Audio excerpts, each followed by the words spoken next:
Épalinges et Marcel Régamet. Éditorial de la Nation du 1er novembre 2024 par Olivier de la Créta. Marcel Régamet, né en 1905, arrive à Épalinges en 1915. Il y vit jusqu'à son décès, le 23 juin 1982. Peu après, la commune inaugure le chemin Marcel Régamet, humaniste et patriote, qui conduit du collège de la Croix-Blanche à la forêt. Et voilà que la municipalité actuelle décide de débaptiser le chemin à cause de quelques articles antisémites signés par Marcel Régamet avant la guerre dans le journal La Nation. Le journaliste de Lausanne Cité qui nous l'apprend, M.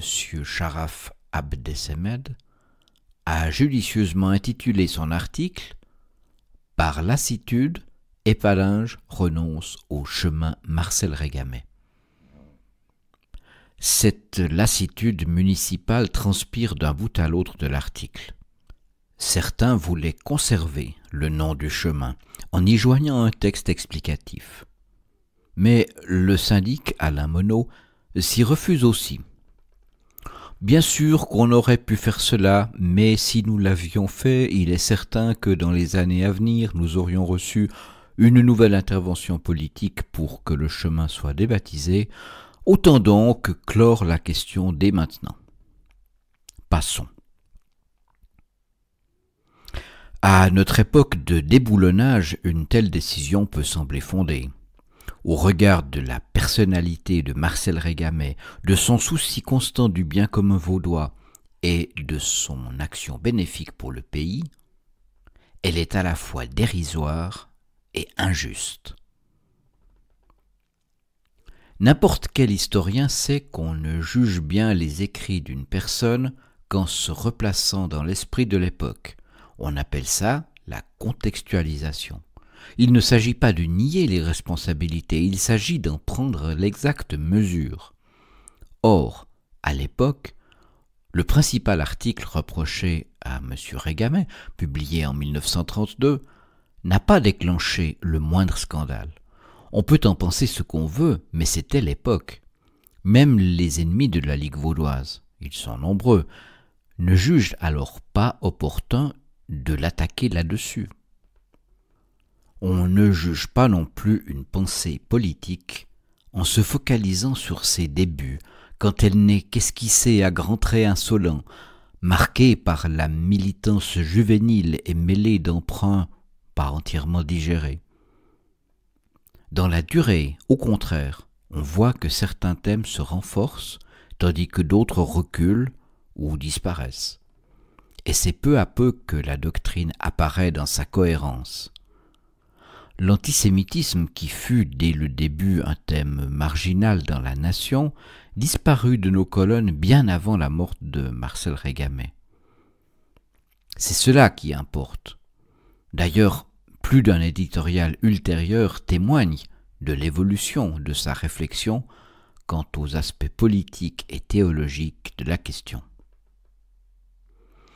Enfin, on ne peut juger une personne, à supposer qu'on le doive, en la réduisant à un seul aspect, périphérique en l'occurrence, car les activités de Marcel Régamet et de ses collaborateurs furent innombrables et fécondes.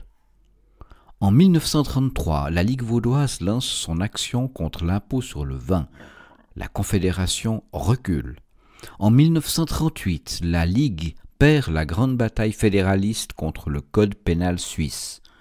En 1945, Marcel Régamet rédige et lance l'initiative pour le retour à la démocratie directe, acceptée en 1949 par le peuple des cantons.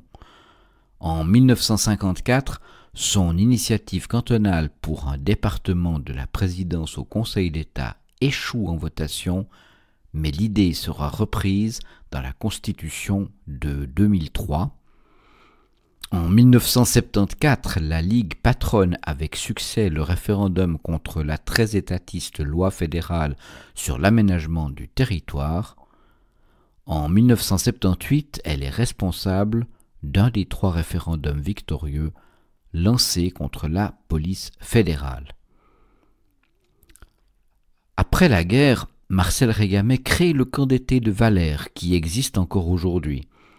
C'est là que chaque année de nouveaux venus se forment au service bénévole du Pays de Vaud. Et c'est là aussi qu'en 1967 se constitue, sous la direction de Bertil Galland, l'équipe qui réalise les 12 volumes de l'Encyclopédie illustrée du Pays de Vaud, aventure éditoriale hors norme et succès de librairie. Il tient l'orgue à la chapelle des Croisettes durant des années. Il représente l'État au synode de l'Église évangélique réformée du canton de Vaud et s'investit sans compter pour la fusion des églises nationales et libres. Il crée et préside jusqu'à sa mort les présoutenances de thèse à Crébérard. Il est élu bâtonnier de l'ordre des avocats vaudois. Il participe à la préparation de la fête des vignerons de 1977. Il tient sa partition à la commission musicale de l'orchestre de chambre de Lausanne. Outre ses articles pour La Nation, il publie plusieurs essais pénétrants sur la politique, l'histoire et la théologie. Cette vie originale et foisonnante a rendu naturelle et évidente l'attribution à Marcel Régamey d'un chemin de sa commune des Palinges.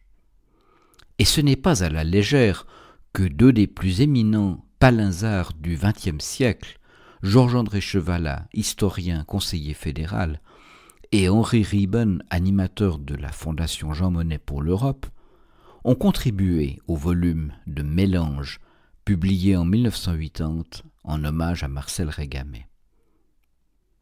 La municipalité des Palinges de 1982 s'est honorée elle-même en honorant Marcel Régamey.